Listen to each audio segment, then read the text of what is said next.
And welcome, everyone. It's Monday night, so that means it's time for the Escorts. That's right, it's a little game where we move people about all over the world. What world? Our world. Does it matter? No, it doesn't. Love to give a huge thanks and a shout out to all the people around me, as well as our sponsor for this night and every night since we started this, D&D Beyond. Beyond.com. Go ahead and sign up today. They have the SRD, the material you can make characters, and they have all the new information that are coming out on in book format, in digital format, so you can take it with you wherever you want to go, including the most recent Descent into Avernus, as well as the upcoming Eberron. There's a new campaign setting that's coming out next week or two. It might be this week, but it's coming out soon, and it is the Eberron setting, which allows you to play in a magic steampunk-ish kind of world where they have houses that kind of rule thing and different marks. It's a really interesting setting. It has one of my favorite races, the Warforged, which are a living robot. They have organic and inorganic materials all mixed together on them to make them alive, and they are fantastic to play. Unfortunately, if you're playing D&D Adventure League, the only way to play a Warforged is if you're playing in an Eberron campaign. Speaking of Adventure League, that segues into my next thing. If you would like to see some of these lovely people around you, I know that at least 2 or 3 of us are going to be at Winter Fantasy in Indiana in February. I know myself, as well as V and Maddie, are all going to be in Fort Wayne. Are you going to be there, Steve, or are you just looking at me that way? And Molly. Anybody else? I was muted. I was saying, I'm trying. All right. So we're going to try to have a bunch of us there so you can come by and actually play a friggin' game with us. So look for us there at Winter Fantasy. That is in Fort Wayne, Indiana. If you're looking for information about the event itself, it's Winter Fantasy. I think it's winfan.baldmangames.com. Somebody double check and send them a link so that way we have that in there. But again, that is in February. That is the 6th, 7th, 8th, and 9th of February. It is all just D&D Adventure League play for the entire 4 days. You can get in plenty of playtime, as well as an epic level event. And it is open to all levels of Adventure League. So that's tier 1, 2, 3. They even have some tier 4 stuff in there. And then again, they have the epics that are coming at the end of the week. So feel free to jump in and join on those. I know that they posted up that the hotel block is now open. So if you're looking to get in there quick, you can register and rent your room there. And again, that will be in February, and you'll get to see a bunch of us that are trying to get there. I can confirm that there are 4 or 5 of us because she's not on with us tonight, but Nancy's going to be there as well, who plays on Thursdays. And then we've got Maddie, V, and Molly, and I are going to all be there. So tune in and come find us. We can be there. I'm trying to see if I can get everybody else, but I don't know if they can get the time off. Anyways, we'll see you all there. Also, upcoming here on Thursday and Friday, if you're in the Huntsville area, you can come and sit down and play with me on Thursdays. We're running a long-standing campaign right now. We are running Ghost of Saltmarsh, and we are on the 2nd adventure of the book so far. And that's on Thursdays. On Fridays, we run a different adventure every night, and it includes dinner. For $20, you can sit down. This week, we are playing Humblewood. Speaking of Humblewood, tonight after this show, which will be running a little shorter, about an hour shorter tonight, so that way the V and Sarah and Molly and myself can all get prepared to run the Nerds Giving game of Humblewood that I've written. That adventure starts at 9 p.m. Central Time and runs for about 3 hours. So tune into that. Give as much as you can. They are supporting Heifer International, which starts families in less privileged areas in countries, helping them start a self-sustaining farm. They have a really good reputation.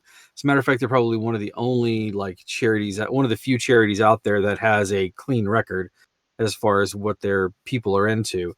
They have built into the contracts that for the animals that you get, the first female offspring, you actually give that to another family in your neighborhood. And that written into that contract is the first female offspring from that one goes to another neighbor. So that way they can build up these people. We're trying to raise enough money to send an ARC, which is 2 of a bunch of different animals, including like water buffalo and cattle and all these other things. So please, if you can, give as much as you can, when you can, as often as you can. And again, we're supporting Heifer International through our Nerds Giving, just putting a little good in the world. So, also, don't forget to tune in. I believe we still have a show for tomorrow night and Wednesday night.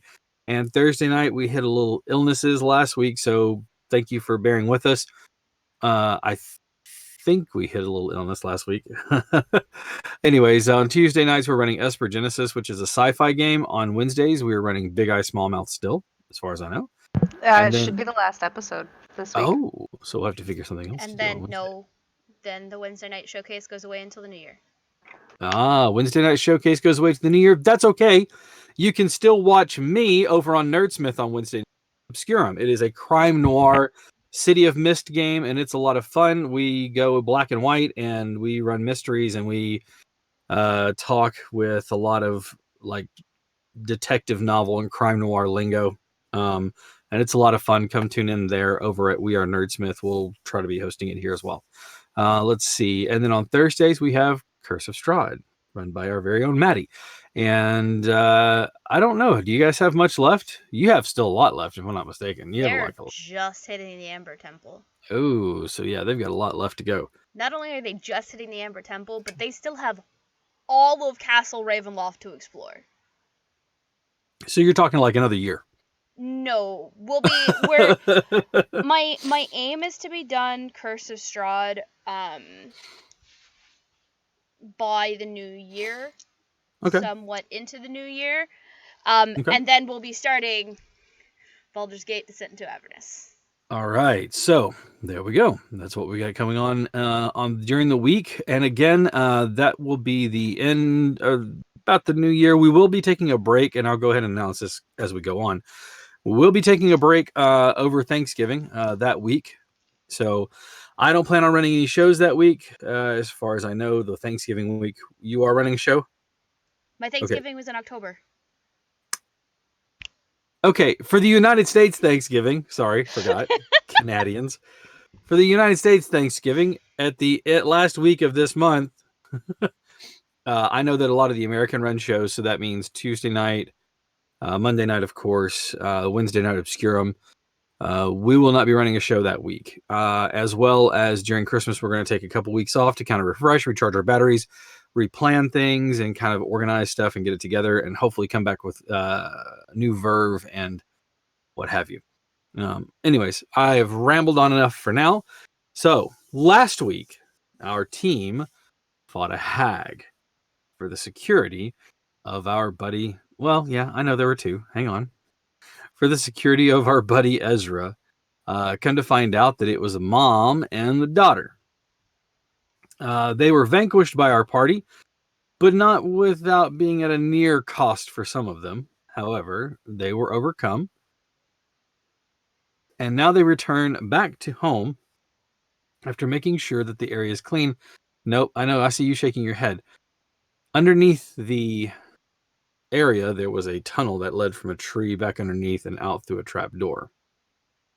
In a room there, they found a font of some sort, kind of with a weird shape above it.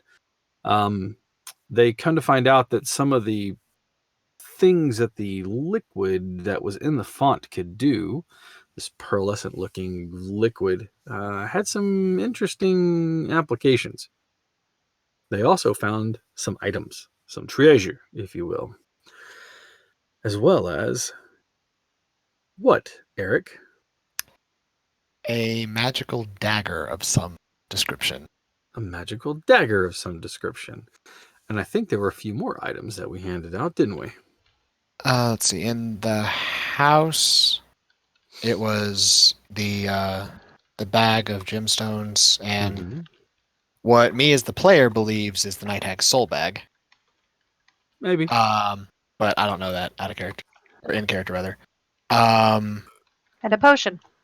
And a potion. That's right. Yep. And then in the tree, we found that it was a scrying pool. That ingesting it gives a luck point, but it doesn't stay past 30 feet away from the font. And then we just finished doing the puzzle with my keen mind to open up the secret compartment in the font that had the dagger. Then you asked me, do you have Identify active? I said, yeah. I said, we'll get back to that next week. And thus, here we are. Excellent. All right. Well, then. As you sit there staring at the dagger in your hand, oddly enough looking it over, your mind casting out and fetching for what it can do. It has some interesting properties. The first thing you notice is that the end of it is removable. The pommel actually unscrews. And inside of it is a small chamber, enough to hold a small amount of some sort of liquid. Could be poison, could be anything. You're not sure what can go in there. The blade itself, along the edges of it, you can see the metal is slightly different than the blade. It doesn't glint as much, but it definitely reflects, like your reflection, a bit more in the tip of it. You get the idea that it is a silver dagger. On top of that, it has an enchantment on it. The enchantment actually has 2 enchantments on it. One, you know that if you throw this, no matter how far away, that at a command, you can return it to your hand. And it seems to have an enchantment that makes it easier to pierce hide, and it seems to delve deeper in its search to extinguish something's life, giving you a +1 enchantment to attack and damage, and it's a dagger of returning, so you can throw it and it'll return to your hand. Okay. He'll pick that up. I just picked it up, look at it, I was like, oh, this is actually really good. It's balanced really well. Mm-hmm. He'll look at it, then look at the scrying pool, Mm-hmm. and I'll actually uncap the tip and take some of the liquid from the pool into the pommel of the dagger, and then cap it back up again. All right. And I know there's a chance it's going to lose its properties when we leave, but also thinking could be a chance that there's something particular about this dagger that might let it leave because it was within the font itself. Mm-hmm. So it's a chance. It's a chance. That's a chance you'll have to take. Mm-hmm. All right. Identifying the dagger and understanding the properties that it has, feeling very certain that you see the path again, the one that you came down, circular chamber, and it continues on in the other direction, or continues on the direction you were heading. Mm-hmm. What are you doing from here?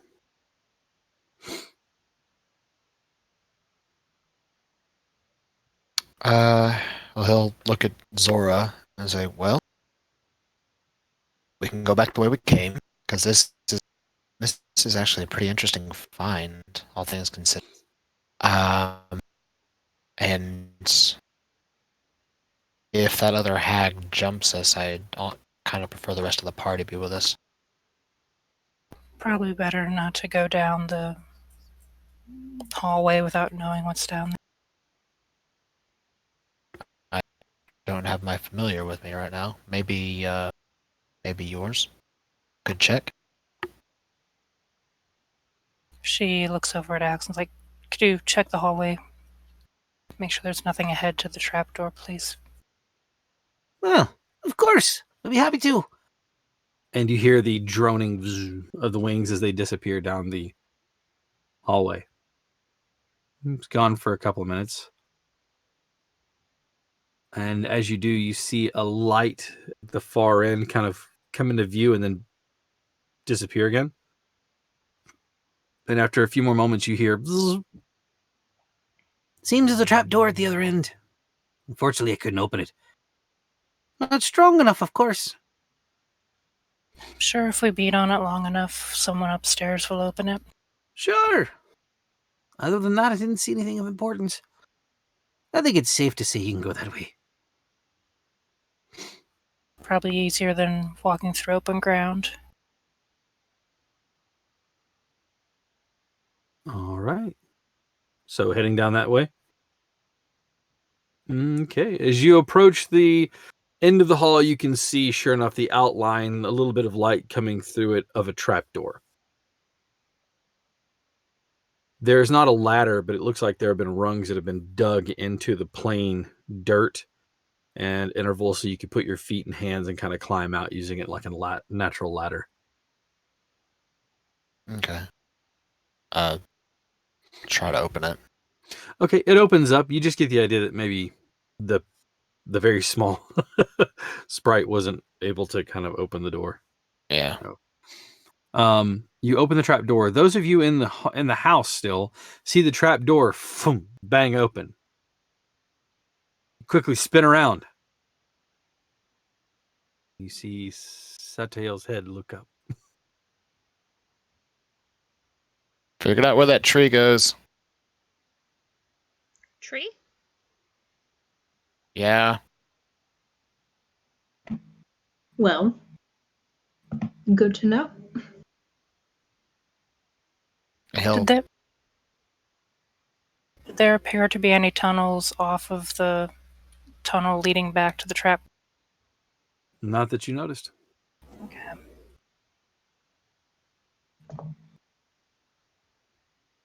So, you've cleared the hags out of here. Threat to the city has been removed. What are you doing now? Rest. Sleeps. I mean, it is still early in the day, so... Let's not do that out here. Yeah, it's probably like 10 o'clock. Maybe. Let's get back to the city. Find some rest there. All right. Any opposition or anything anybody else would like to do? Excellent. Then you start to make your way back towards the city, and as you do, the air seems to be a little more clear. People seem to be a little more vibrant than what they were before. Not that they were like sullen and kept to themselves, but there just seems to be some lightness to everything.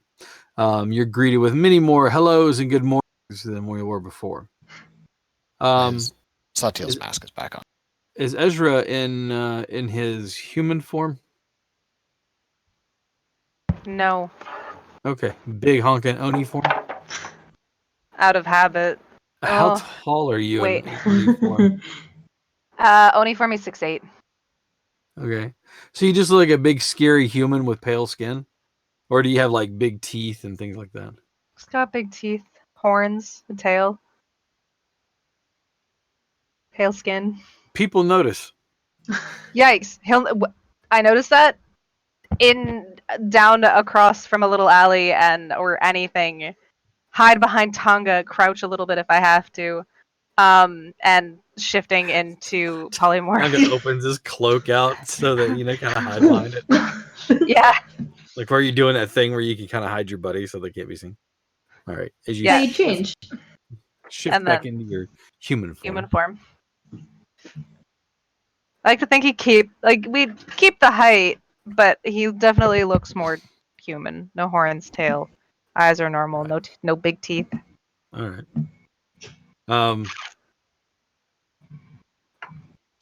Where are you going from here? Are you going back into the monastery and library? I mean, that's where I'm going. Okay.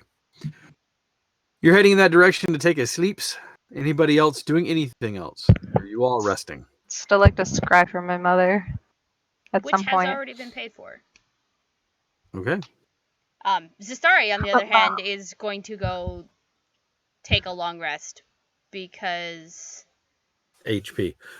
yeah. Yeah, I need it too. But as we're walking back or through the city rather, Satiel, I was like, so did y'all find anything interesting in that house? I mean, it's hags, so they might have had something. Oh, If you need it identified, maybe. I have a couple things that you can check. Yeah, sure. A simple bag. Okay. What was it? Satchel, sewed in material, kind of this diamond lip to the bag. I wrote everything down. I was good this time. Yeah, it has A like potion. a diamond pattern along the edge of it. Yes. Yes. Yes. A potion. It was green, cloudy, smells like the sea. Jellyfish-like bubbles. Okay. I can definitely check that for you. And I found a few gems. You Oh, need money for spells, don't you? You mentioned it. I do actually, very much so. How many did you get? Enough. No. There's about 12. 12. Okay. I'm the money hoarder now. Well, hate to ask, but if you wouldn't mind parting with some of those, I could maybe get some materials to practice some new spells. Yeah, I mind they're shiny. No, that's fine. You can have some. That's more than fine. I just give Ezra a look and just pat him on. Pat him on the Reach what? way up and top him on top Well, of it. he changed back into human form. He's Yeah, still he's 6 still- foot 8. Still Yeah. pretty Oh, yeah. fucking tall. Still Keep almost the 7 height. feet He's still tall. 6'8". Okay. So he reaches up, shoulder them. Ezra sees the hand coming in. Just crouch a little bit for head pats. I'll take it. It's fine. I feel like I gotta do that for my mom anyway. Constantly. But yeah, if you wouldn't mind, I would like to take some of those to get some reagents to practice some new spells. Definitely why I mentioned it. But yes, you can have some. Oh, They're thank not you. really mine. I should probably split them up between everybody. Or I can just Alright. keep them myself. Take them all your own.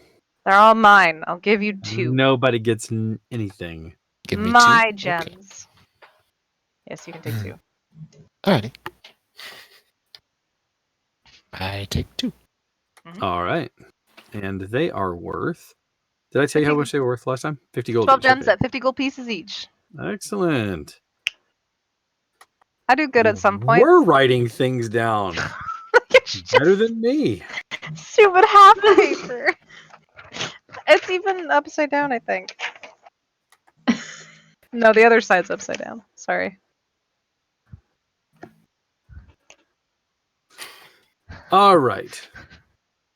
So, with that being said, you run off to do whatever it is that Satael's going to do. Ezra, you haven't even taken any damage, did you? No, Okay. I wanted to. I was right beside her. She kept attacking around me. So Yeah, and I laughed at her, and then she put me to sleep.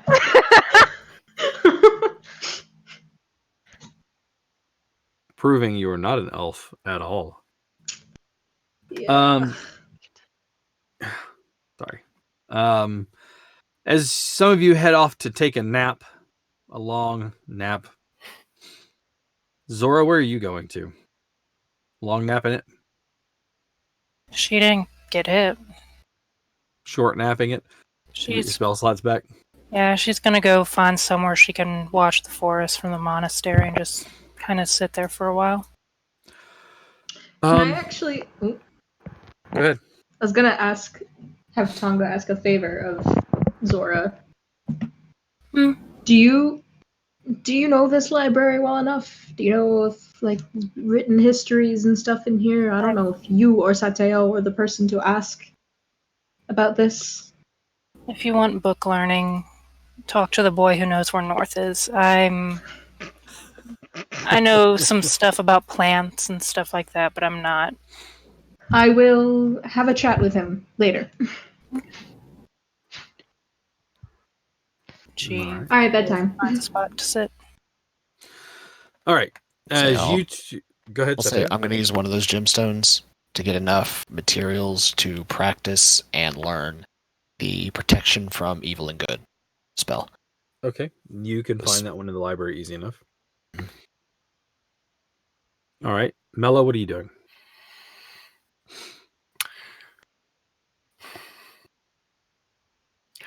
I was thinking maybe trying to calm Archibald down after he got into some bad grain?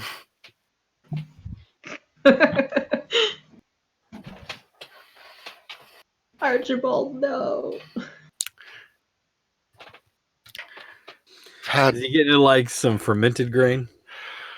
yeah, It was like, and I might have accidentally stolen some of that celebration pixie dust from our fish friend and may have shared that. You dropped our chicken. No. Yes, I'm hearing a the- yes. All I'm hearing is Your well, bald Archiboy did it. Also, pixie dust. No. Yeah, no. okay. All right, night night. Zastari and Tangaroa. As you go back to the bunks, you see Mello with Archibald. Archibald has his wings spread out wide and is staring intently at a square in front of him.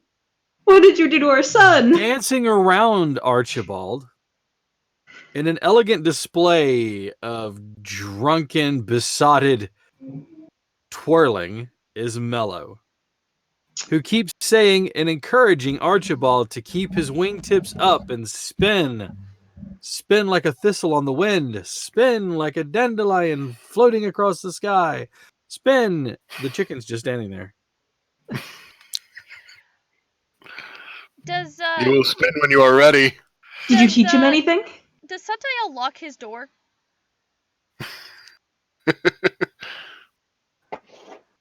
Who's running? Not typically, unless he needs to. Okay, she's gonna see this 180 and walk right back out, and she's gonna go sleep on the floor in Satael's room because no, nope. No, but when she walks in, Satiel pause, look at her. He's probably in the middle of his studies. As he You just see looks him up. doing his hands and grand gestures and small little movements. There's a circle that forms and it kind of like half explodes in a puff of smoke. He's like, "Argh." And he'll look back and he's like, "Oh, hi. What do you need?" Rest, meditation, somewhere not next to whatever the fuck Mello's doing. What's he doing? I don't know. That is the most honest answer. Yeah. Well, as Chicken long as dancing. you're quiet, I guess. I need to focus on this, otherwise I might lose it. I'm going to meditate. I shall not bother you. And then she is either he's sitting at his desk, right? Yes. Yeah. He So is at she's his just desk. going to grab her grab her blanket and sit on his bed and meditate. Not say a word, eyes closed, just sitting there with her hands folded in front of her. All right. Quietly. Quietly. In her seat. Silently even. Okay. Mello. It is more Tchaikovsky than Chicken Dance. So you are wonderfully watching as Archibald spins his wings in full display, comb flopping in the air. His iridescent on his green feathers is just popping, and you're like loving this. He's a beautiful dancer. You're going to enter this chicken into one of the most prestigious school of arts to teach him to be the first bard bird, if you will. He is fantastic at this. Is this what I see? No. Okay, cool. What you see is Mello dancing around a near comatose chicken who's just standing there going with a long.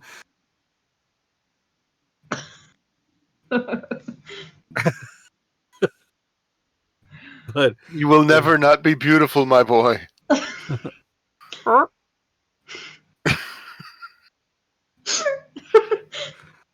it's not even a full cluck. It's just Somewhere between a cluck and a hiccup. it just kind of builds slowly, then stops, and then builds slowly again. This is why you don't give animals drugs, folks. No, You don't this is know why what's- you don't leave Mello alone with things. You don't know what's including going on. Tangaroa. You don't know what's going on in the mind of the chicken, but it must be either A, completely fascinating, or B, absolutely terrifying as he doesn't move. His wings are just slightly out at his side. And again, he's focused on a point in front of him. A small piece of chip in the stonework of the floor. It's like a bigger square with like a tiny square in the corner, and he's just intently staring at it with his little chicken eyes on either side of his head, so that he can see his butt and his beak at the same time. And this point in space in front of him. Zora. Yes. You find that the monastery has multiple staircases leading up. Taking your way up into the top level, you can actually find one of the service doors that leads out onto the roof. And this very steepled roof has several points where you can climb up to the top of it till you can get up to one of the crenellations along the very top. And you can sit. It doesn't have gargoyles, but it has other winged creatures designed like more of the Western European design of the dragons that they used to have on them. And you find one that's about as tall as you are, and its wings are folded back, but out a little bit, so you can nestle neatly behind its head in the fold of its wings. And you can look out at the forest, and it goes on for a while, rising up and down ahead of you. Okay. She'll probably just hang out there until she assumes folks have napped or whatever, and more craziness will be. All right. Um, Tail? sorry, I'd also like to say that after I spend the hour to learn that spell, I'm going to take 10 minutes to consume the last bit of everything I need to resummon my familiar. Okay. And then leave to use some of that gemstone to get 2 more packets of what he needs to summon his familiar. All right. Sounds good. What you doing, Ezra? I want to see my mom. Okay. I'd like to scry for my mom. You find your way in front of Satael's father. He's actually, you kind of almost bump into him. Mostly knee him in the face.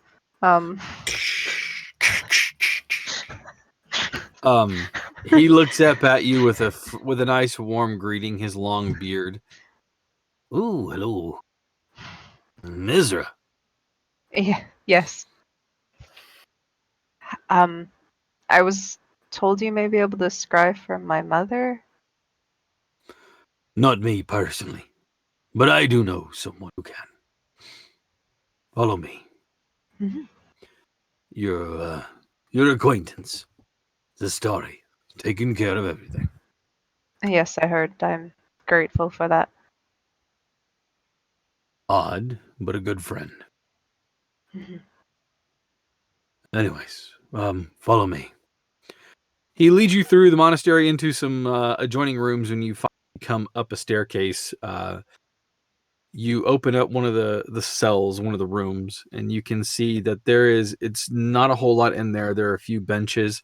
In the center of it sits a font, and there's water that sits placid in the font. There's a few bookshelves, and you can see some knickknacks or some other things that are there on the shelves. You hear, and in there's one human, half-elf man. As you look at him, he turns around and greets you. No facial hair to speak of. His hair is this sandy blonde color. He has slight almond-shaped eyes, and they are piercing green. And he greets you. Hello, I am Brother Diedrich. How may I help you? I'm hoping to scry for my mother. Ah, yes. And he nods to the elderly dwarf. You had told me that one might come seeking my aid. Yes, please. We are safe here. Come, have a seat. And he pulls up one of the benches and kind of moves it next to the scrying pool. You sit on it, and you can still look into the font because you're just That's all. Big boy. The dwarf excuses himself, closing the door behind him as he leaves. Diedrich stands for a moment looking into the font. You hear him saying some things, and he asks, "Do you have anything of your mother's that might help us to find her?" Yes, of course. He'll quickly just untie the ends of his hair to pull the bead off. Will I get this back afterwards, or It will be fine. I will return it to you. okay? With that, he starts an incantation. It doesn't take him very long, and he drops the bead. It's the first thing that's touched the water, and there's a ripple across it. Only one ripple. It just moves from the center out and then stops when it hits there. And it goes placid again. You can see the bead sitting in there, and then it draws open, like watching the ring of it. Eventually, it fills the entirety of the edge of the font. And instead of looking down to see the bottom of the font, instead you're looking at the prow of a ship. And then your mind and body move just and swing over, and you slide down the side of the ship. What name would you see on the side of the ship? Name the ship. On the spot. I'm stressed.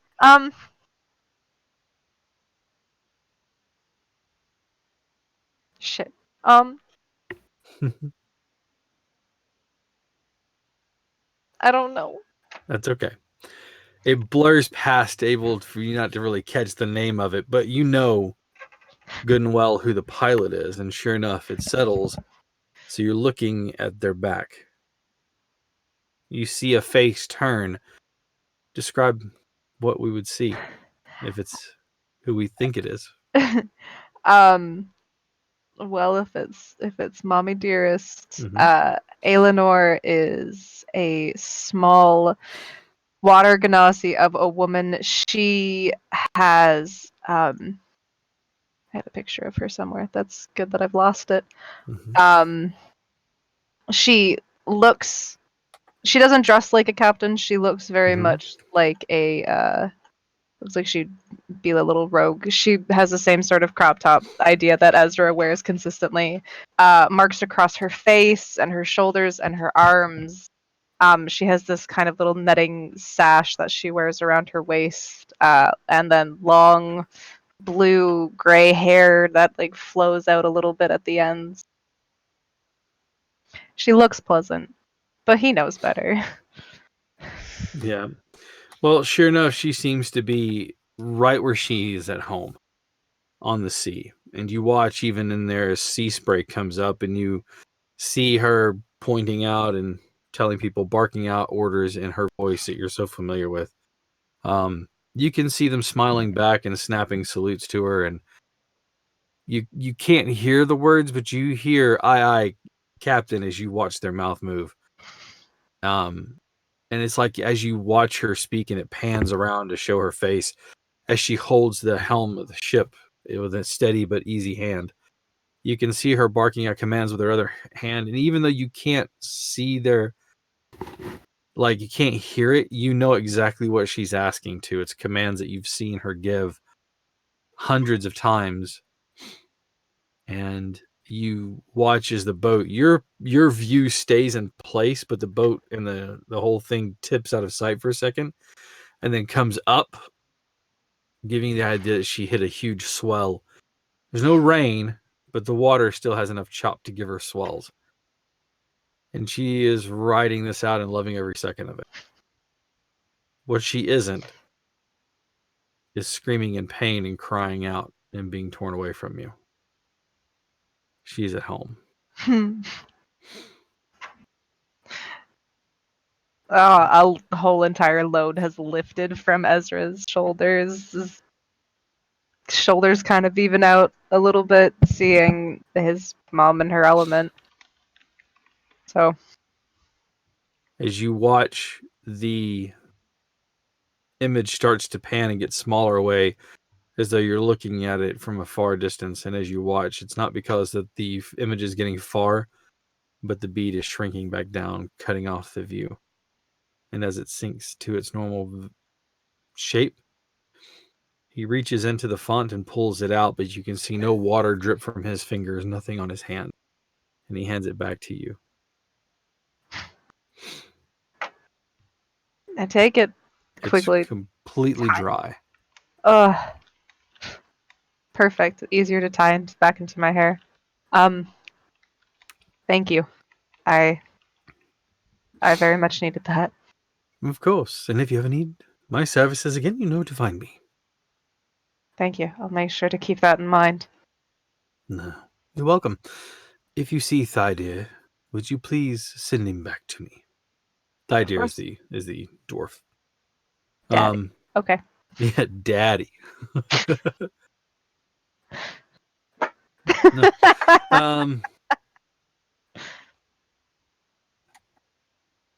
You get in plenty of rest.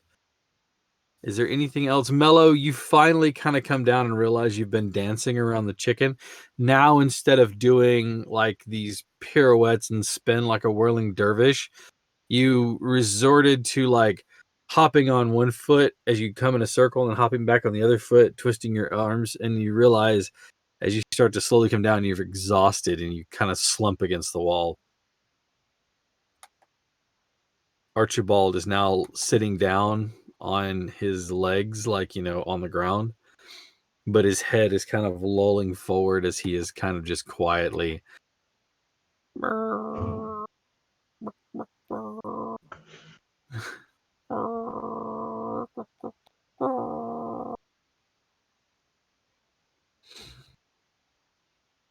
I feel like I just stayed to watch this whole spectacle in amazement and awe. All right, little buddy, it's time to come in for a hug.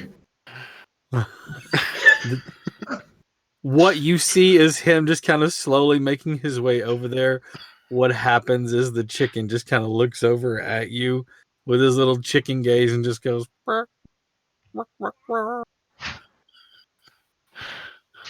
Tonga opens his arms expectantly and then goes, "Oh."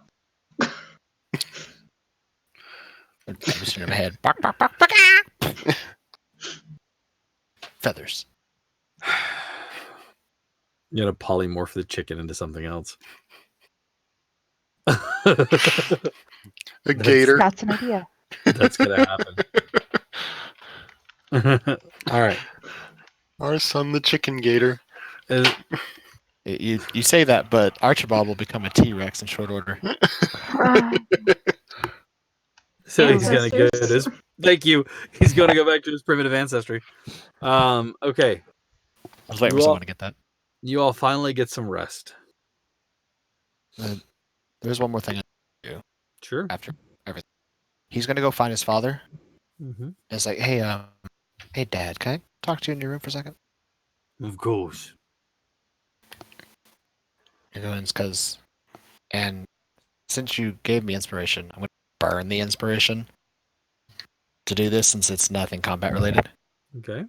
But once they get into his room, Satiel will sort of close the doors like, well, there's something I kind of realized about myself recently as more of my powers have been developing. What is that? And burn the inspiration to do it, he will unleash his radiant soul. Okay. And just show his father.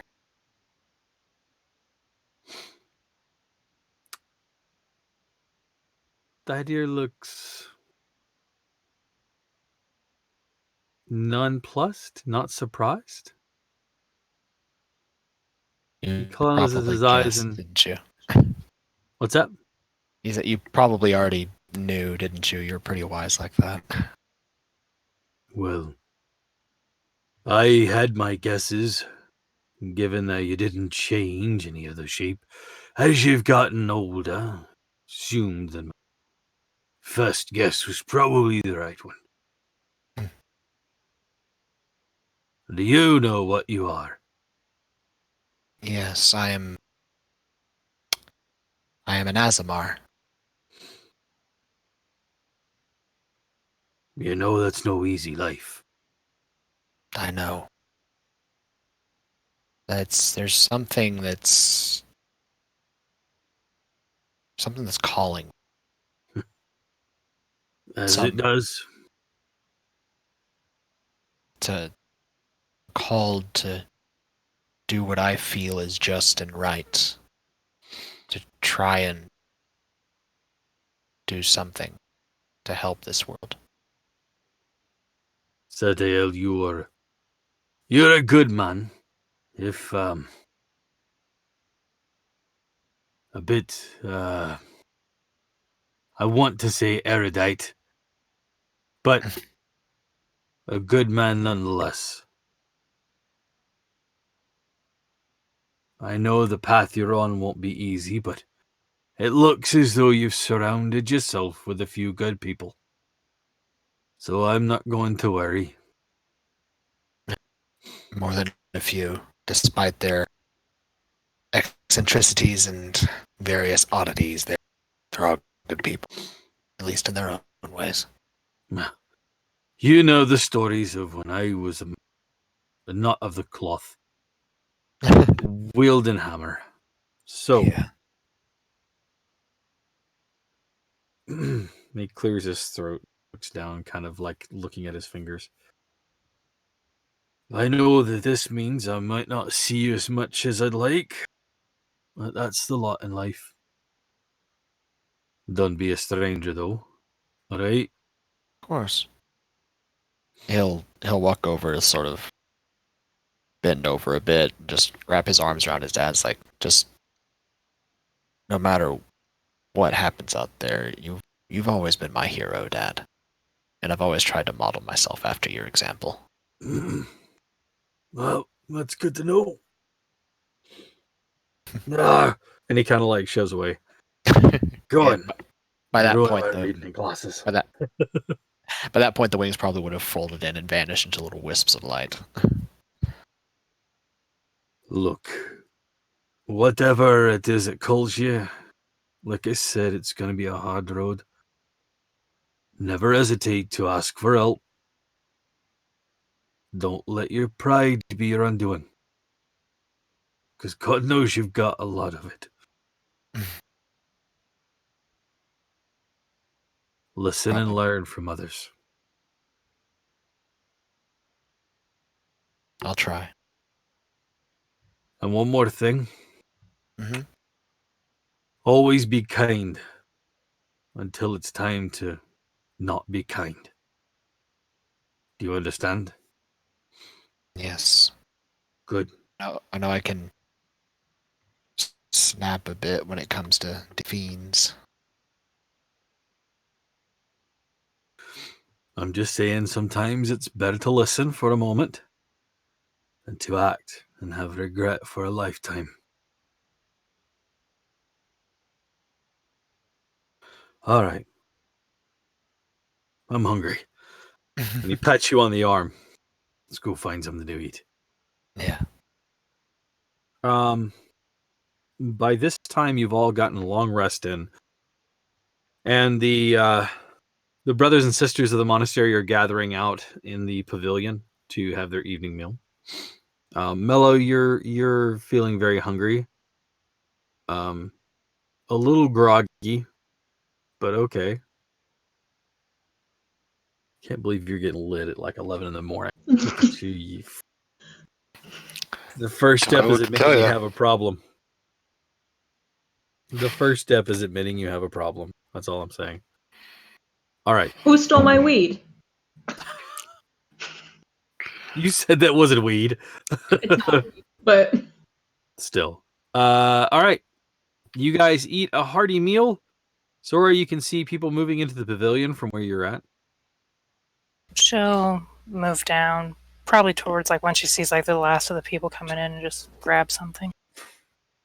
All right. As you make your way down to the crowd, making your way through, you all grab a table together, and you see as some of the folks from the monastery themselves come to sit with you, and have a conversation with you and things like that, asking you what was going on, how was your day. Some of you looked scratched up as you came in. Are you all right? We're doing okay.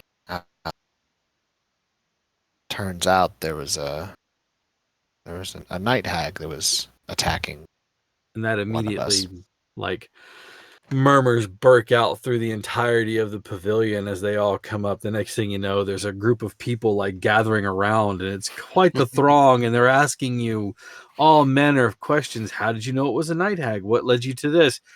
You know, were you able to dispatch it? Are there more? What else should we worry about? Oh, maybe it's haunted my dreams. Oh, and all manner of individuals are not thrown into a panic, but a lot of concern.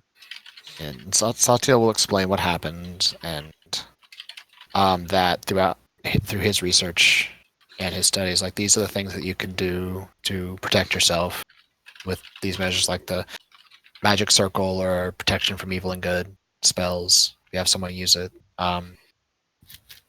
things like that. All right. And he will tell them that there were two. We did dispatch one, and we drove the other away. So as far as we're aware, she is no longer around the city. So, it raises concerns, but people, the folk, listen to your story and your words of how to deal with it, and you can see that they, instead of like fretting like sheep, they actually start making plans, and you hear people talking about putting up, you know, the circles of protection around things and keeping watch and keeping an eye on stuff. So it looks like that instead of becoming frightened, they have instead found resolve in your words, especially since you all drove one away and killed the other. Dinner is, as always, an enjoyable meal, if now punctuated with more questions and things like that and stories of people's nightmares. Maybe that was the night hag. But eventually, the sun disappears behind the forest in the hills. It's a starry. You polish off the amount of food. Is she eating a hearty meal, or is she eating just a little bit? Just a little bit. Not enough to make her tired, but enough that she has enough energy for what's going to come next. Sure. With that in mind, the evening is yours. Crack those knuckles. I was waiting for it. well, before we leave, Saltiel's like, "Hey, Ezra, you said you had that potion that you wanted me to look at?" Yes. Hand over the potion. I will take. Oh yeah, there were two of them, wasn't there? Nope, just one. Just one the end of the potion bag. in the bag. Which I would definitely have given to you at some point. Nope. I'm sorry. I play too many nights a week. Mm-hmm. That's another night. And he will pause and take 10 minutes to cast Identify on the potion. Okay. That is a potion of water breathing. Keep that. Okay. The bag. And he will. Bag of holding.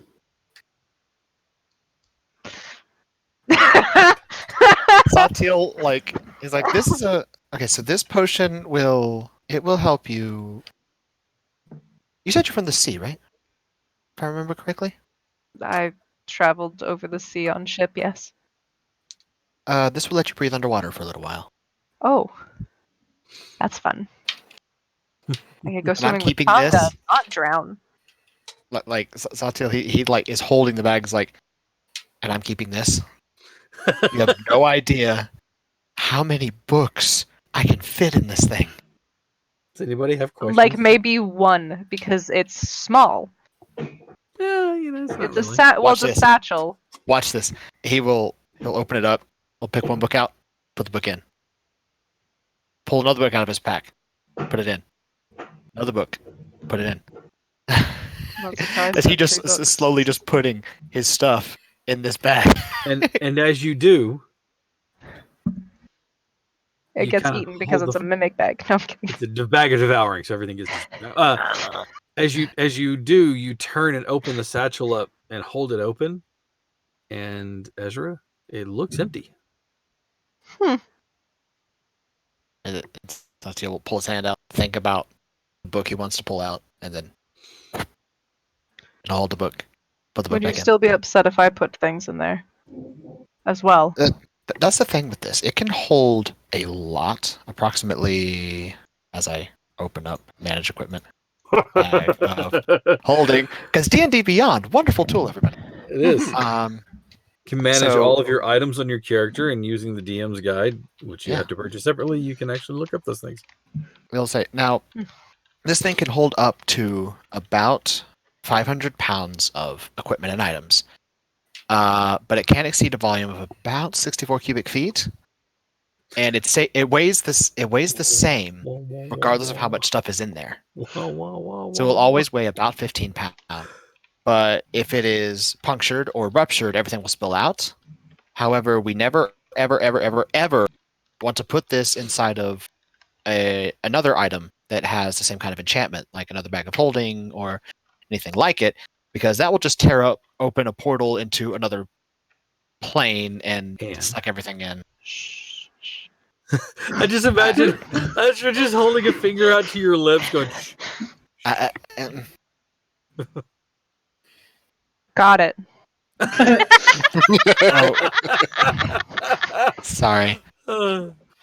Never apologize for knowing more about something than the rest of us, because maybe somebody in this room didn't know. Oh no, that was in character. That was very in character. Yes, Zastari is I also think doing so. the Was same. the story was saying the same thing. Oh, I didn't even think you were near us. I'll be honest. Yeah, he just sort of kind of blushes a little bit. It's like, I'm just gonna put this bag here. Just attaches the bag to his- Tonga will look over at Ezra and he'd be like, "That's a water breathing potion? Yes, So does that mean we're going swimming later?"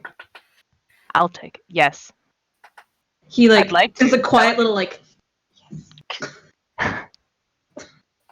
Might want to save the potion in case for shenanigans. You have a party member who can breathe water permanently. I would say that that's not entirely an issue. Not entirely a waste. They're I'd using like it it's just for for fun. shenanigans. We can have fun. Okay. They're gonna be naked. Anyways, so That's the shenanigans right there. Zastari.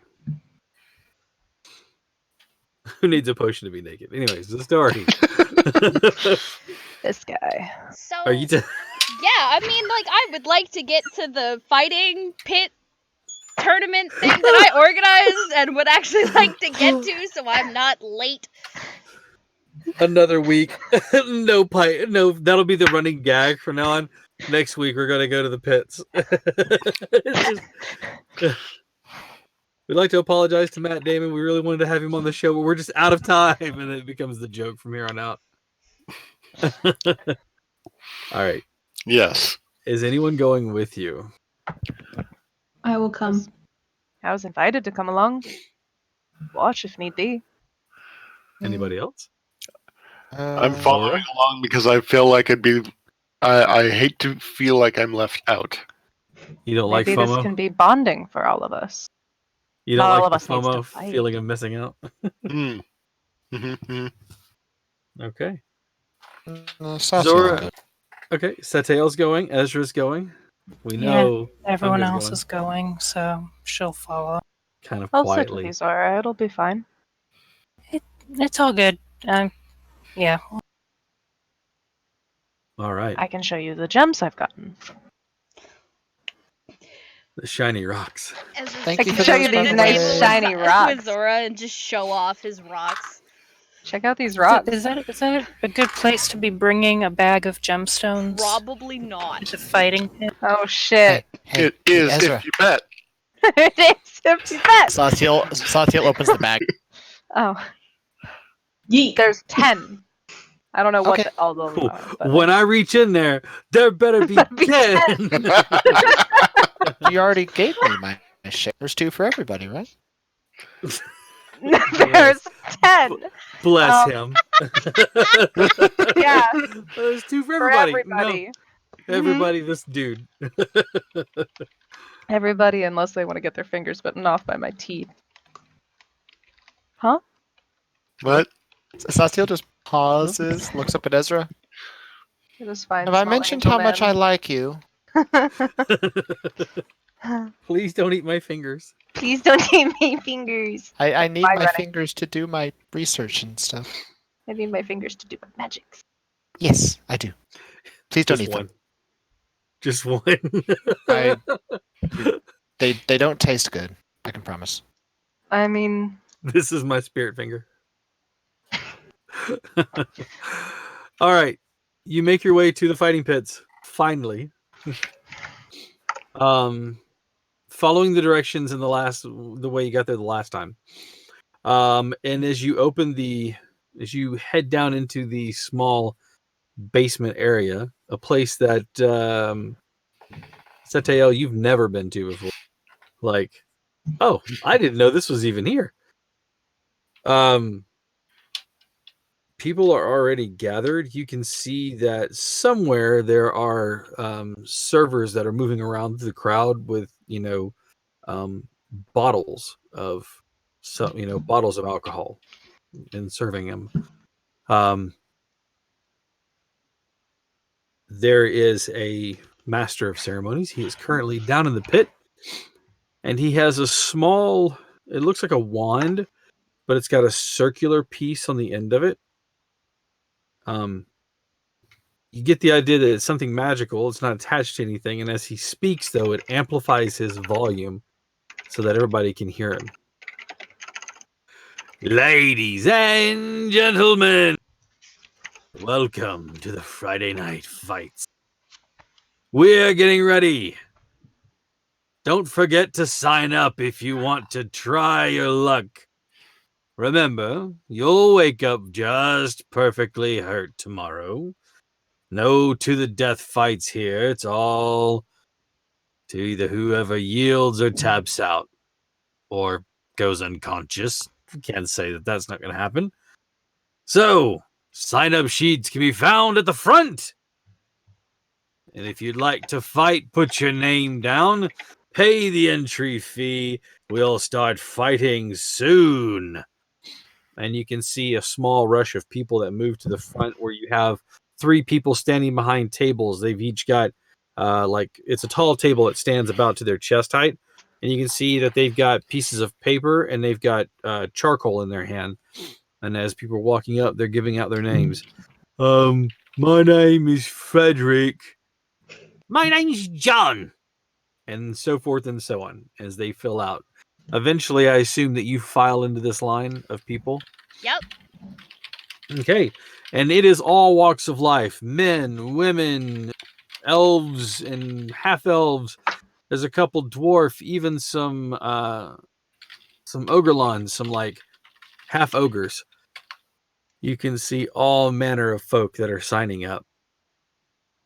And you get to the line and you can see that the burly-looking human on the other side says name. Zastari Oribella. He starts to write that down, stops, turns, and hands the paper and the charcoal to you. She very neatly writes her name. And then just at the end, the champion of Zilstenia. He looks at you and goes, it's going to be, do you have the entry fee? 5 gold. Of course. All right. And she just sets it down. Doesn't question, doesn't haggle, just sets it down. He takes it and immediately puts it into a box, and you can see that it's got a small slot in the top so that it can fit there. It's got a heavy padlock on it, and you hear it clink into the top of the others. Excellent. Thank you. Fights will be posted soon. And sure enough, after a few more minutes, you guys can hear the MC as he steps into the ring once more. All right, ladies, gentlemen, our first fight for the night. And he rambles off a couple of names. You watch as a long and lanky farmer kind of, just an outdoors guy, kind of jumps in, and opposite him is one of these big, thick, corn-fed dudes. The fight isn't very long as he just gets a lucky hit, one shot, right in the middle of the jaw of the long, lanky dude who spins around like a top once and then just kind of collapses to the ground. They all just get quiet over the crowd for a second. And then you see the lanky guy kind of put one hand down and kind of start to stand up. And then everybody erupts in cheers as you watch as the big burly guy's arm is lifted. It goes this way. Some fights lasting just moments. Some lasting for a while before both parties are just standing on their feet, just swinging wildly. Neither one of them having the energy to continue the fight. And it's finally just a lucky swing and a miss and spinning and down they go. Just sapped of all the energy.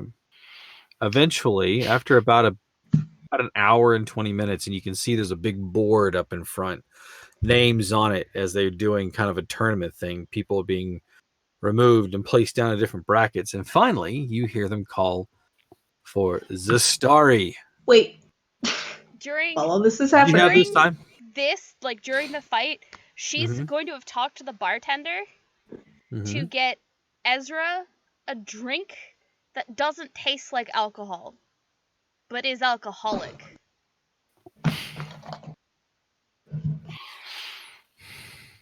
Does he like juice? I believe so. I got the perfect thing. And he mixes up something for you, hands it to you, and goes, "You didn't want him down on his ass, did you?" No. Then there you go. That'll work. Just enough to maybe tempt him into the ring. All right. That'll do it for you. Perfect. who is fighting? Who all is getting in the pits tonight? I want to. Okay. I'm considering not fighting. You gather the party around anyways. Yes. Yes, I do. Before your name is called, Tarine, Wakarongo, Kaiaura. It's big boisterous words. Basically, in common as well, but he switches from primordial to common, giving a very boisterous and inspiring speech. just telling everybody that we're gonna do great and we're gonna do fine and nobody's dying, so it's fine.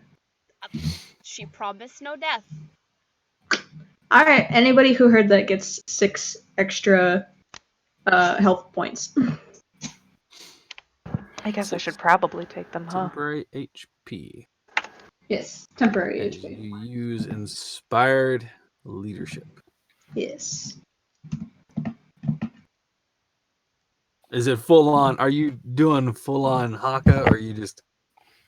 It is the leadership haka, which is like, you've seen a haka happen. I know this. It's the guy that walks around and is like beating he's his the one chest that's getting and the like rest of them pumped up. Yeah, like he's really pumping them up. I just want the whole party to break into doing a full Haka. He will absolutely teach them how to haka. I firmly believe that. That is That would shit's be the most intimidating. terrifying thing you could ever see if you go into battle and your adventuring party just starts doing a Haka. That would as the opponent, I'd be just like, you know what? No, I ain't. Sticking Man, out they their didn't say they'd tongues be and bulging yelling their at people eyes. and like screaming like that. No, I mean, I'm out of this shit. What happened to just like pounding on our shields and then just going into it? Not today. That's gonna be a no from me. It's a nope from me, dog. Yikes. All right. So, Zastari, after all of this, you serve the drink to Ezra. Ezra, it tastes like juice with a little like bitterness to it. Not much. Like a good Like a cranberry. cranberry? Like a good cranberry juice, exactly. Okay. And it goes down and your fingertips tingle just a little bit. You're feeling pretty good, like light on your feet. Like, oh. She better is than going you to felt in a warn while. him not to go overboard on these. Why? They're very sweet. Yeah. You don't want a sugar crash. That's what I was hoping you'd say. I don't want the sugar crash. I want to get that sugar. Give me the sugar. Okay. Yeah. Do you like it though? It's very good. All right.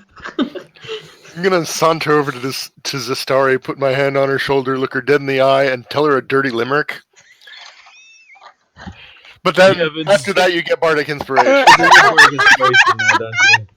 Oh my god. There once was a woman from Peru who filled her vagina with glue. She said with a grin, if they pay to get in, they'll pay to get out of it too. Oh my god. All right, well that's canon now. Thank you for that demonetization. Yeah, well, that was great for all of a Almost year and 2 a years? half with affiliate. Thanks for that one. That's my only dirty limerick I got, so I had to say it. Thank you, and good night, folks. Yep, that's all it. right. So I still don't get into the fighting pit. That's where we're gonna end. Goodbye. The end of the campaign is right there. So, okay. And the running joke carries on. So you hear your name being called out. You've been inspired by your odd Triton friend. You've been inspired in some weird way by the humorous limerick of Mello. Before she goes too far, Zora's just going to kind of tap her on the shoulder. Just cast spider climb on her. You bring me in. Oh, I like that look.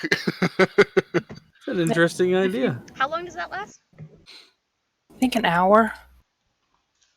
Or until she drops concentration on it. Concentration up to an hour, so unless someone decks her, you're good. Also, well, it's your concentration, though, Zora. So until someone decks Zora her, doesn't get into a bar fight, we're good. Zora's going to be Homer Simpsoning into a wall at some point. Also, before they go, Satya will tap the star on the shoulders like, do they allow magic in here? Probably not. So you essentially becoming a pseudo-dragon wouldn't work then? Since we're burning spells, Probably not. Okay, never mind. But I Have fun. appreciate the thought. Keep just in mind, cheer for me, please. Tournament style fight. You may not want to just go, here's all the magic. You know, everybody's giving Zastari something, so I give her a firm pat on the shoulder and say good luck. Well, that's basically what Satya boiled down to. Good luck. That's all I can do. I was gonna cast Shield of Faith. That might be a little bit people from obvious. the sidelines. All right. Hey, calm down listen. here. I appreciate We could be that shiny. you want to help, but have a little confidence in my abilities, please. Okay. And then she is going to disarm at the table. Mm-hmm. Which, by the way, you have never take seen like 5 minutes. this many weapons come out of something that skin tight before ever. They call her name twice before she can get off. She's almost in danger of forfeiture. She's like yelling, I'm working on it. The last one that she pulls out is actually slid up her back in the chest piece, in the chest piece Shut she's up, wearing. Steve. Shut up, Steve. She pulls that one out, sets it on the table, and then doesn't take the stairs, doesn't take the ladder, vaults over the railing, tumbles, and then is up on her feet, still in her stilettos. That's not good for knees. Or stilettos. No, she didn't superhero landing. It's still not good for your knees. Superhero if you tumble, landing, you're and the fine. heels just go fly into the dirt. That's how she breaks the heels. Hang on. Her leg is stuck in the dirt. Hang on. All right. There's a kind of a weird clap cheer from the crowd. They're like, weird flex, but okay. The other person that they call out, you don't even catch the name, but what jumps into the ring with you looks to be all of about 18 and farm fed. He's not super tall, but he just looks like he's got that, farm strong. It's not CrossFit, it's farm fit. He just I was chucking hay all day. Look at me. Look at I ain't got no sleeves on any of my shirt. That's my aesthetic. I mean, you God, jump you long sound enough, like you can. Alex. I love him. I do sound like Alex now that you You mentioned it. sound like Alex. I Um, love that poor redneck boy with all my heart. I So know. this is where that farm guy went from the original escort mission. Maybe. Yes, the wood carver, the carpenter is now this fighting man. I use 2 table chair legs as weapons. So he comes up to you and looks at you and says, "Now, I don't want to hurt you no too bad, so I'll take it easy on you, okay?" Oh, honey, don't do that. Okay, and you see him reach down and like rub his hands in the dirt, like the fronts and the backs of them, Mhm. and then like kind of brush it into his hands, and then he Mm-hmm. balls his fists up. Roll me a d20. Sure. That is a 9 on the die. All right, you went higher. You got higher than I did because I got a 6. You Okay. go first. Cool. So he brings his hands up. He brings his hands up like this. All right. Her hands also go up. But she is going to step forward and she's actually going to use her stilettos. Okay. So I'm kicking him, not punching him. Got you. Which is a dex-based attack that I have proficiency with. All right, go for it. Let me double check, because that should have gone up. Did, because I'm at +5 now. So it's actually a +7 to hit. Stop. Computer, knock it off. Okay. That is a 17 on the die. Oh, yeah. 7 for 24. Yeah, that's going to get him. Yeah, it does 1d4 slashing damage on hit. Which I maxed out at 4. All right. You bring your heel up and across, and it cuts him like across his shirt. And you look up and you hear the crowd. They don't cheer. There's a oh, like you hear the MC say, I thought we said no weapons. They're my boots. Hmm. You can't honestly One more expect move. me to fight barefooted, do you? You look down at the farmer who is wearing no boots or anything. He's just in there in his breeches and like a shirt. That is going to be a total of a 19 to hit you. Yep. All right. You are going to take 5 points of damage. How is he attacking me? He's just a straight overhand punch, straight to your head. Okay. I will be activating countercross. Okay. If an unarmed melee hand attack would hit, use reaction to instead swing up on the enemy and use the momentum from the unarmed attack to overbalance the enemy and take them down. DC 11 acrobatics to successfully take down. Usable once per combat. So your acrobatics is 11 or his to stay on his feet? Does he get no My opponent? acrobatics to properly swing around. Okay, right. But you're saying that I have no defense against it. I think it's... It would just, I mean, you're just going to whip me off my feet. Okay. That makes more sense. So strength save versus my acrobatics then? Yep. Sounds great. Okay. Which is a 19. Okay. So this is a 14. So you do, completely out of surprise from it, you swing him down and he lands on the ground. Do you hold on to him or you just swing him and throw him? Well, he's now on the ground and I'm sitting on his back. Okay. So basically it would be that I am on his body and using his momentum to just kind of pull him forward and then on his back. Okay. It's pretty much pinning him to the ground. Alrighty then. Your turn. Do you yield? No, I still got a lot of fight left. Get off me. Okay. You fight dirty. She's then going to she's going to attempt to grapple. Okay. And again versus my strength. For this one, she's setting up for give me one good reason.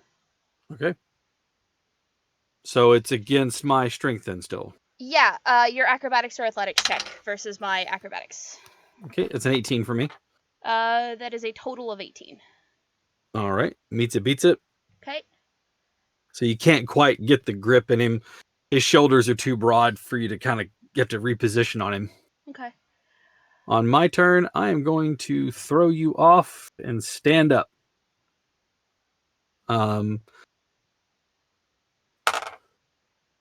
Well, a 14 versus your dexterity save.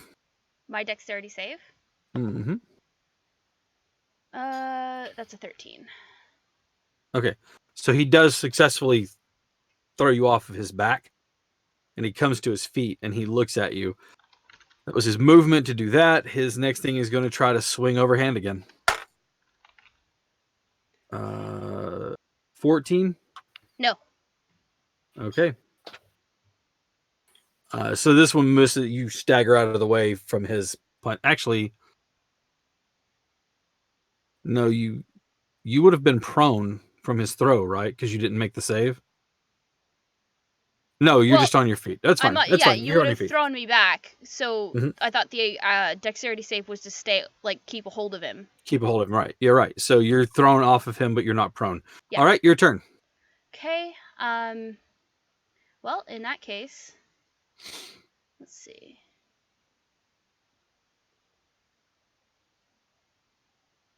All right.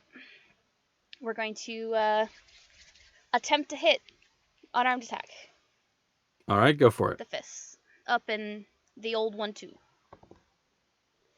Oh boy. That is a 3 + 7 for 10. Nope, does not get through. Yeah. He's not as strong, but he's pretty beefy, so Yeah. like getting through his natural armor class. Straight kick to the gut. Cool. I'll be using sweep the leg. All right, 14. I'm sorry, 15. 15 to hit you. Oh, no. That wouldn't have hit me to begin with. Okay. Okay, so then sweep the leg isn't All probable right. because it has to have hit. All right. Yeah, no, he Jump doesn't back hit. from the foot. Okay. Yeah. Well, we'll sure. We'll attempt to kick him again, but not actually using the heel part of my boots. Okay. That is a 17 on the die. That will hit. Yeah, so I'm just going to right in his gut, just like he did, or was Okay. How attempting much to do. damage? D4. 1 plus your strength mod. 2. Okay. He staggers back a little bit from it, surprised. At least you didn't slash him this time. But he immediately looks to see if there's any blood. I'm just looking at Sarah's parrot cat. Is that Loki or? That's Loki. Another straight over attack. This one misses. You can see he's starting to flag a little bit as he does. So the miss goes by with an 8. But he just kind of staggers with the punch a little bit, and he comes up, and you can see his hands up like this. But he looks like he's not necessarily that he's hurt, but just that his energy is not used to keeping up this kind of a fight. Okay. All right. Then in that case, we'll just go back in with the fists. Mm-hmm. Faster than he is, so why not? That is a nat 20. Okay, so that's going to be 4 points. And as you hit him this time, he staggers back and just kind of sits down on the ground. He's breathing heavy. He goes like this right here. The MC, before you can make any other attack, jumps in and says, "All right, that's the fight. That's a real nice job. All right, kid, get out of here." And he kind of watches as the kid kind of clams up. You see people reaching down to help him up out of the area. And he comes over to you. "Nice work." And he holds your hand up. "The winner's story." And there's a cheer in the crowd now that as you won the fight.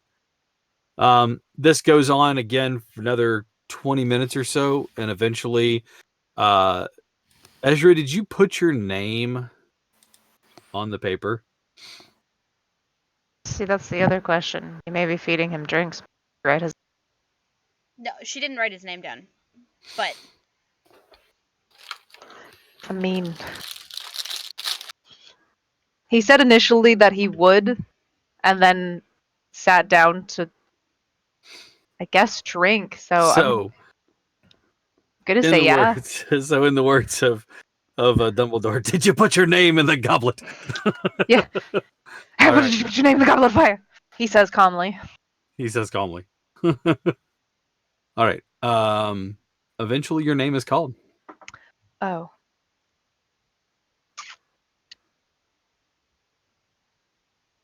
The name of the individual you didn't catch, but you do see what it is. Is entering the pit more by stepping down than jumping down is an Ogrelon. A half ogre. He's ugly. Neat. And he's a slab of meat wall. Is this mandatory? I mean, you could win some money. You would did let put you- your name down. Which, of course, Are lets you buy things for forfeiting? your mom. Just give him a power hug. Suplex. Belly to belly suplex. You don't have to kill him, remember? It's just to the yield. You just have to do enough damage to him that he's gonna drop. I'm not saying I'm gonna try and kill him. Never kill. How many drinks in is he? I don't know. How many drinks are you in? That's true. Roll a d6. That's actually sure. You know what? Fine. I swear to D6 God, if plus it's a 1. six- D6 plus 1 because V started out with 1. Oh, 3. Okay, it was just a 2. It was a 2 on the dice. Okay, so just 3 drinks. Whew. Okay. Okay, sure. He's had enough drinks. He'll fight. Doesn't drink alcohol, so. And there are people who are yelling, "In the pit! In the pit!" You feel people kind of like moving you forward, and you jump down. Please don't touch me. Please don't touch me. Please stop. Please don't touch me. Please don't touch me. You're an imposing figure in your full, terrifying sight to be seen.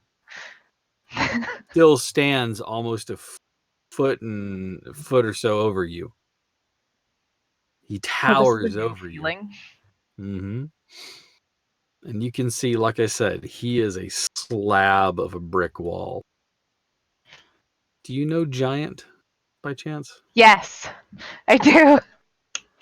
I do. It's exciting. Sorry. He's a half ogre. Ogres are giantkin. What It's languages true. do you think giants speak? Hopefully giant. Well, I mean, ogres speak and Ogrelons speak giant as well. Perfect. Guess we're talking in a little bit of giant tonight. I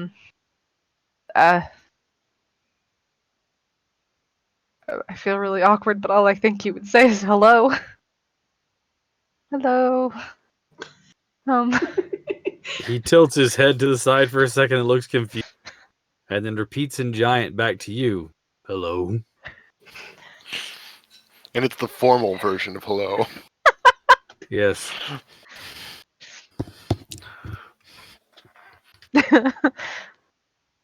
What is your name? Again, all in giant. It's Ezra. And you are? Autobo. Could you spell that for me? No. Arrabo. Arabo. Arabo. Okay, perfect. I was like, yikes. Okay. We're gonna fight now. Okay. Best answer you could give. Intelligence 7. Uh, Alright, roll a d20 for me, unless you want to say something. Nope. Just a flat d20? Yep. 11. Okay. I take it your dexterity is way higher than mine. So you can go first. Cool. Because it's not a 0, is it? Like a +0? No. Okay, It's then a you go +3. first. Alright. Okay, I guess. He doesn't have his hands up. He's just got his hands at his side, and he's just kind of like striding towards you. What are you doing? I guess we're gonna go for a punch. Just widens his Hadouken! fist a little bit. Do my distance fists count as magic? That's a good question. It's an ability, not magic. Okay.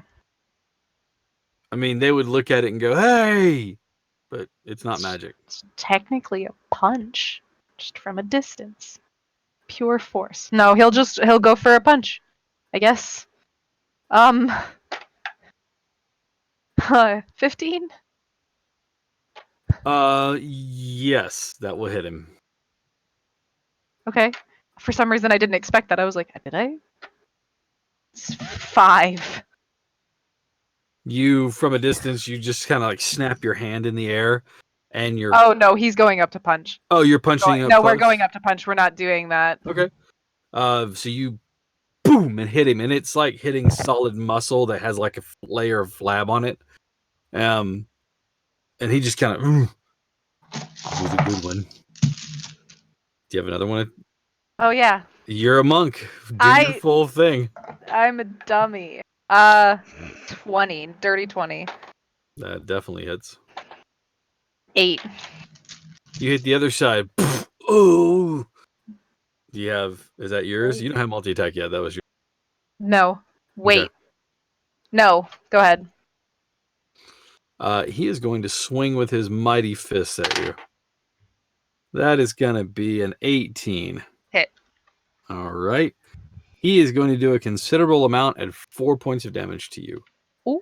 As he just kind of brings his hand up and like hammer fists you on the shoulder. Just trying to bat you away. All right. That's his turn, though. He just takes that one big swing. What are you doing? Guess we're gonna just punch him again. Nah, punch him again. I'm gonna hit him. 24.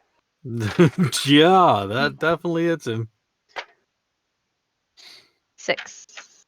All right. He's like, and then Giant says, ouch.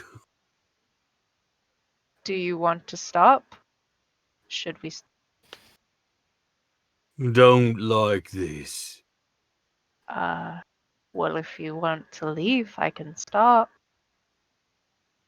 All right. Okay. You stop. No.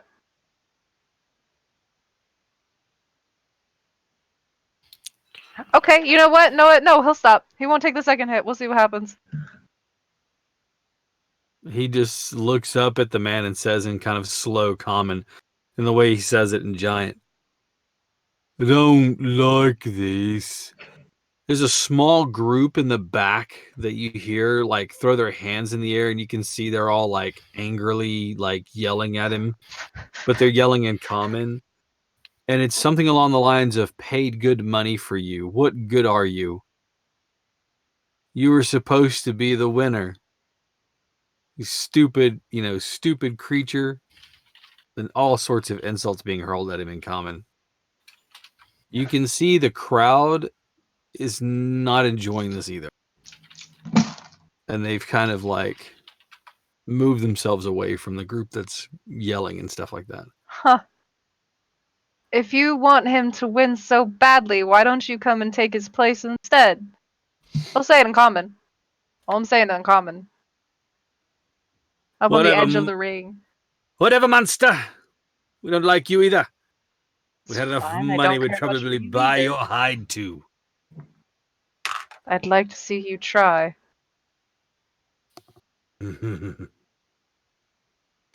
Come on, you great stupid beast. Let's go. And you watch as the Ogrelon just kind of like makes his way past you. No. And just kind of climbs up. Well, they bought me. And in Giant, they bought me fair and square. But for how much? And he kind of climbs up to the top of the pit. No, wait. No. Don't go with them. But they bought me fair and square. I understand that. That's fine. Just One of them has what looks like a riding crop, and he like swats him on the side. I'd like Speak common. to get. I want to. Kanga is fist going over to the other side, and he's like, literally, like, not even hesitating, like the shoulder push, like, what's your problem? Like, what do you have against beasts like him? He is nothing but a gentle creature, and you are using him for gain of profit. I would fist fight some humans. He looks you up and down. What are you? What am I? I am Triton. And he Duh. pokes the Ogrelon in the chest with the riding crop thing. We paid good money for him. He's property. I'd like to We can snap do that. what we want. Can I snap that riding Are you crop? out of the pit? Yeah. I would have Okay. followed the Ogling out. I was gonna rip that riding crop from his hand and snap it. As you do so, the MC steps in, and he has his little wand, the circular piece on the end, but he has it turned around. And he says, Gentlemen, I don't mind if you shed one another's blood, just not in here. You gentlemen lost this match. You won. Congratulations. Go get a drink. After I figure how much to pay for my friend here. How much did you pay for him? An Ogrelon. A half ogre. Mm-hmm. He was easily 150 gold pieces. Perfect. I'll give you 200.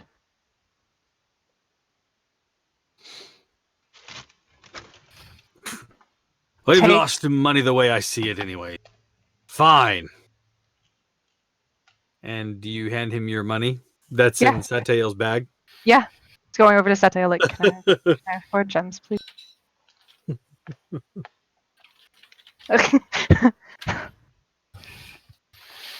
Actually, can I have 5? This takes 5. And then he'll give the 4 for the Ogreling and then give the Ogreling the 1. As you hand over the 4, he looks at him quickly. And then takes out a piece of... He takes a piece of folded paper out and hands it to you. As he does, though, before he does, he opens it up and he takes a piece of charcoal and like scratches out. You could see, you don't see the name, but he scratches out his own name and then hands it to you to sign. Mm-hmm. Consider him yours, worthless beast. And he starts to make his way out with his crew. There's about 8 of them. They're making their way out the door.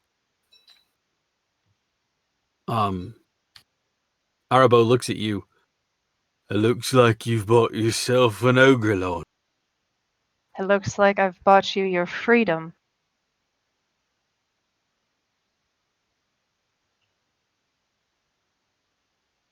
You don't want me to fight, then? No. And I'm not working a ship anymore. You worked a ship. Oh, sort of. I have a job for you if you'd like to take it. I'm sure I can easily find you a job. Working on a ship. Traveling. And he kind of leans down close so he can whisper. He's still speaking in Giant to you. I like the smell of the sea. The salt is nice. As do I. He goes, can I watch you fight for the rest of the night? Of course. But he takes I take the paper that I just got and just slowly sink claws through it and just tear it apart. It's not needed anymore. And that extra gem that I took goes to him. And it's tiny in his big hand. He just kind of closes his hand around it. And then he goes and finds like one of the poles that holds the building up. But here you can see the pit. And he just kind of leans against it. You can hear it groan as he kind of leans against it. Good luck. Thank you, friend. All right. More and more fights go. It starts to whittle down the numbers. You can see the brackets slowly get down. Zastara, your next fight goes as well as you would expect it to, easily defeating the opponent. He there was a claim that he was a prized fighter, maybe with a sword, but when it comes to his bare fists, you make quick work of him. It's not even worth rolling, like damaging your rolls with it. Are we on the next round of fighting already? Yep. I didn't fight. Oh, I'm sorry. You totally forgot that you were going to get in the ring. Sorry, I was keeping an eye on the time. So before we move on to the next ring, yes, you are called in, Tonga. Fucking All right. ready. Roll a d20 for me. 10. 11. All right. This is the one that I was leading up to. One of the two.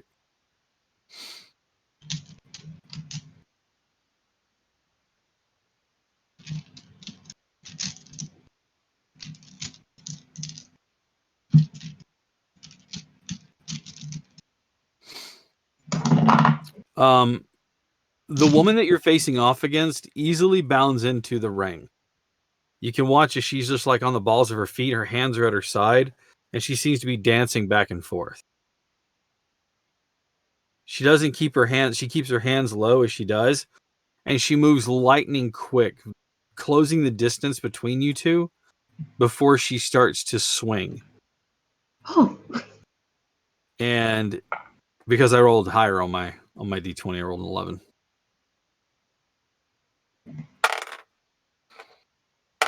23, 8, and 14. So 23? Hit. And a 14. Miss. Okay.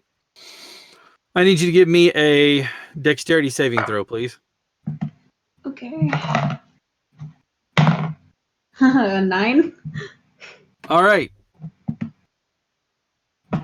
It's not the sweep of your feet out from underneath you that hurts. It's as you go to fall down, she swings her body out from around her kneeling position and brings her foot up and brings it straight down in an axe kick right in your center. Luckily, your armor protects you a little bit, and you only take 4 points of damage as she brings her foot down against you.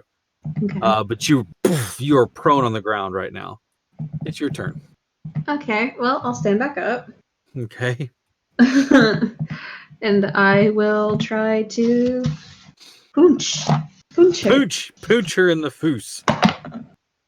That is a 23 to hit. That'll catch her. 6 points of damage. All right. As you do, she seems to roll around with it. I mean, she takes the punch, but she seems to roll around on her feet. And again, she keeps her body bouncing and dancing in between you two. Could you argue that 2-weapon fighting means I punch the other? Sure. Oh, I'll yay! argue that. I didn't think that would work. A 24 to hit. Oh no, 25 to hit. That'll hit her. Okay, it's another 6 damage. Pew, pew. How much damage? 5? 6. 6? Both of them are 6. Okay, so yeah, because it's 1 plus your strength mod, so 6 damage. Yep. Okay. She kind of backs up for a second. She kind of like wipes her chin for a second there, looking at it to make sure it's not blood. And then she comes in for another attack. Again, really swift kicks and punches. All right, here we go. That is a 21, a 21, and a 22. Yeah. I will take it that sound means all 3 of them hit. Yes.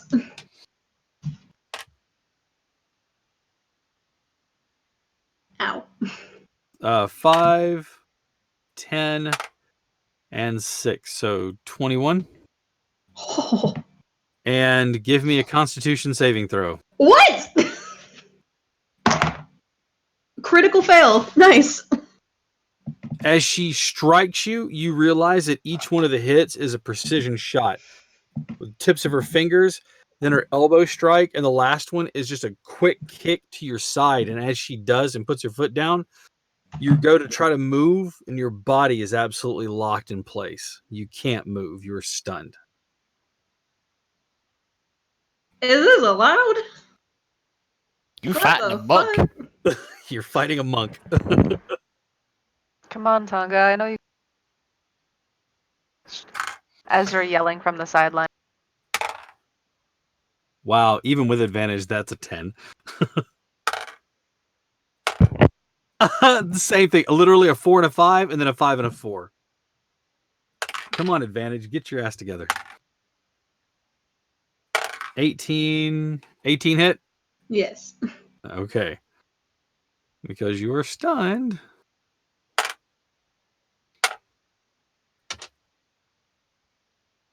How much HP do you have?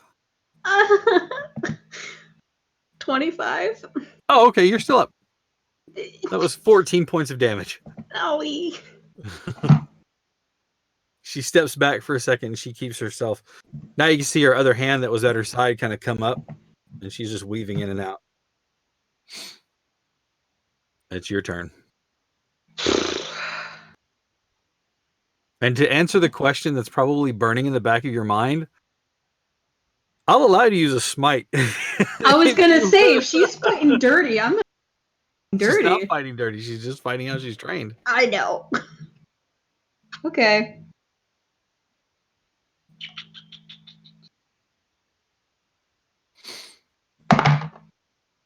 That is a 18 to hit. That will hit her. And I might as well the other finish. 17 to hit her. That will also hit. Okay. And with that. Spell slot. No. Yep. Twice. I can't. Damn it. Okay. So actually, you know what? Actually, I have never really thought about that. Because it's an other action. It says when you hit with a melee attack, you can spend one spell. I don't think it costs like an action or a bonus action to do it. It's just. I don't know. I'm looking to see if you can use the ability more than once in a round.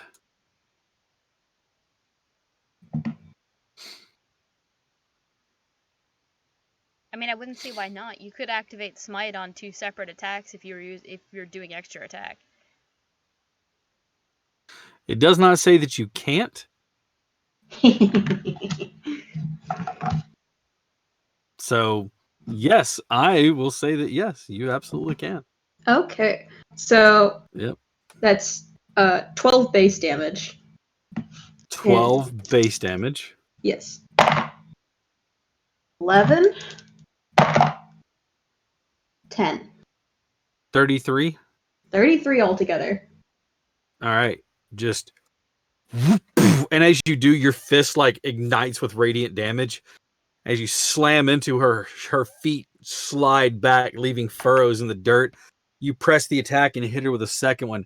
It lifts her off her feet for a second, and she just kind of stumbles back.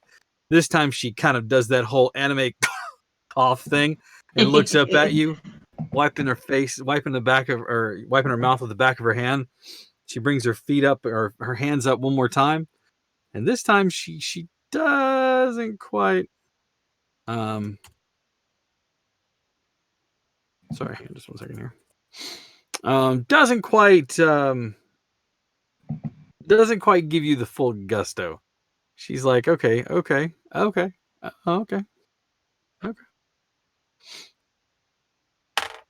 The first one, she tries to tentatively just kind of fake you out as she moves in, but you bring your hand down and in the fake out, she just tries to break away from the feint.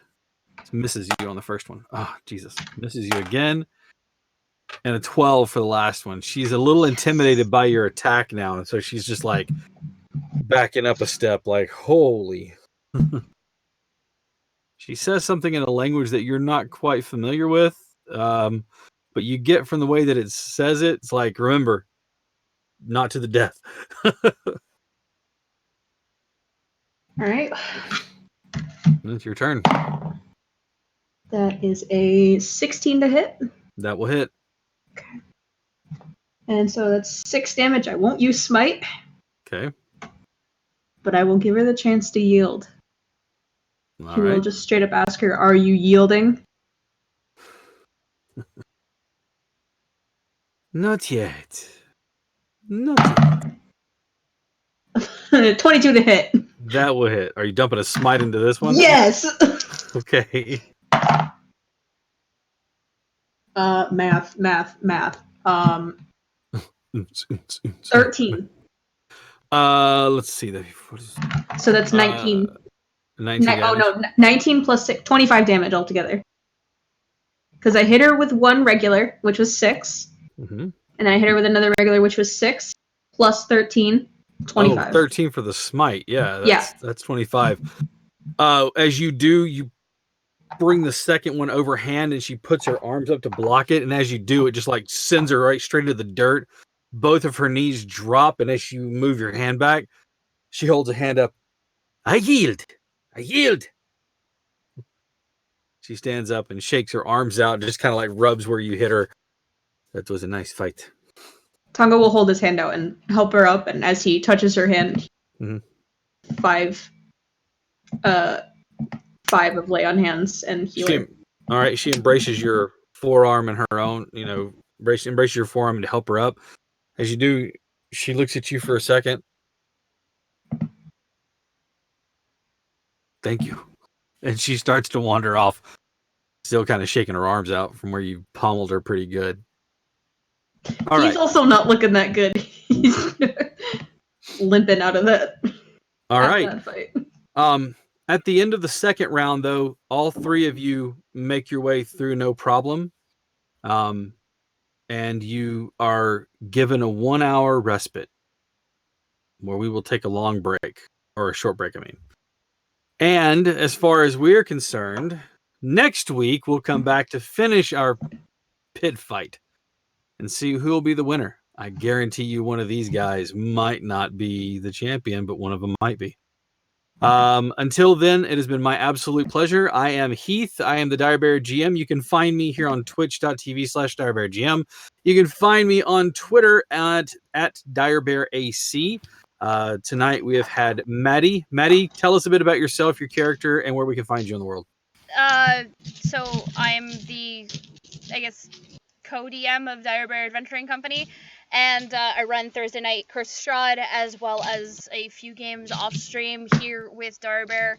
I play Zistari Oribella, and you can find me on Instagram, Facebook, and Twitter.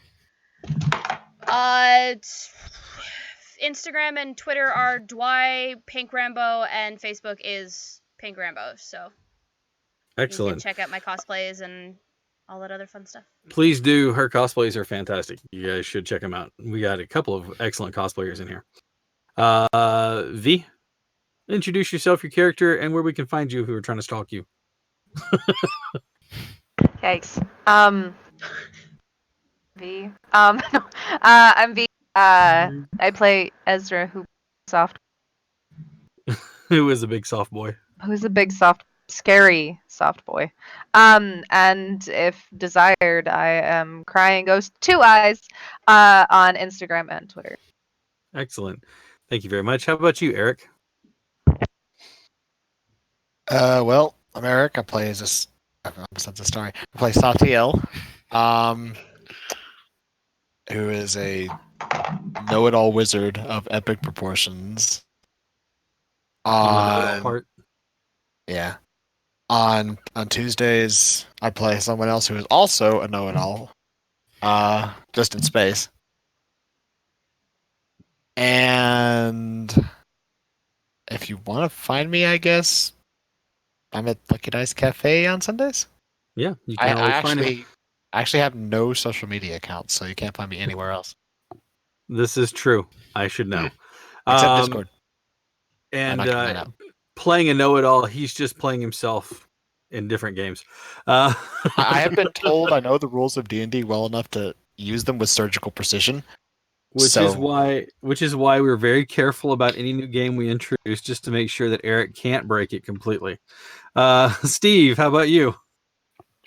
My character is Mello, the bard with 0 points in perform. You can find me on Twitter. Don't post often, but Calum DC, I believe, is still the handle there. I think so. Yeah.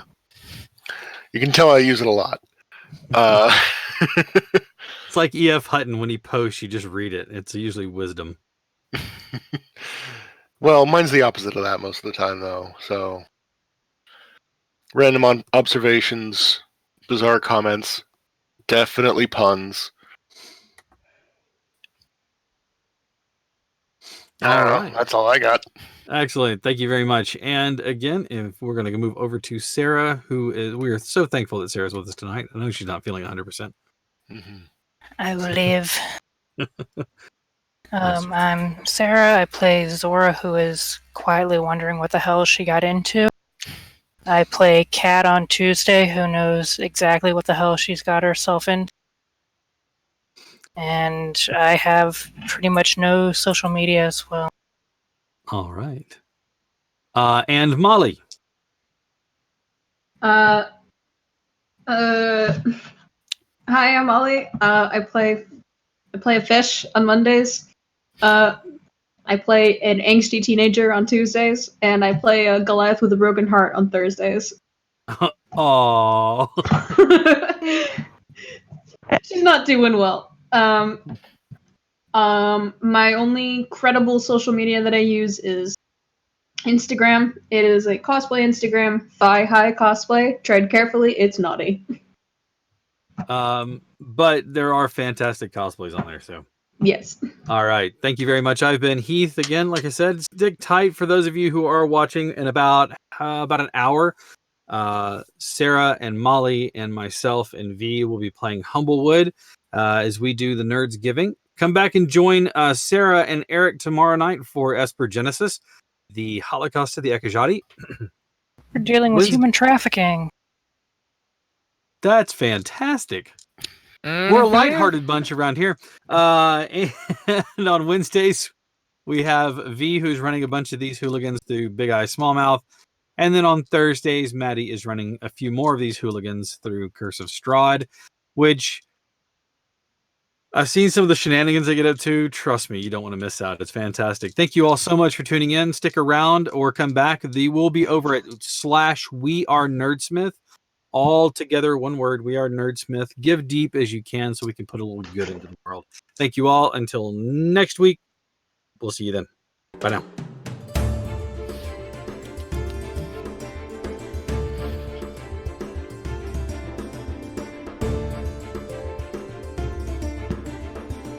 I'm guessing we're off. I have to keep doing this. I'll lose my finger.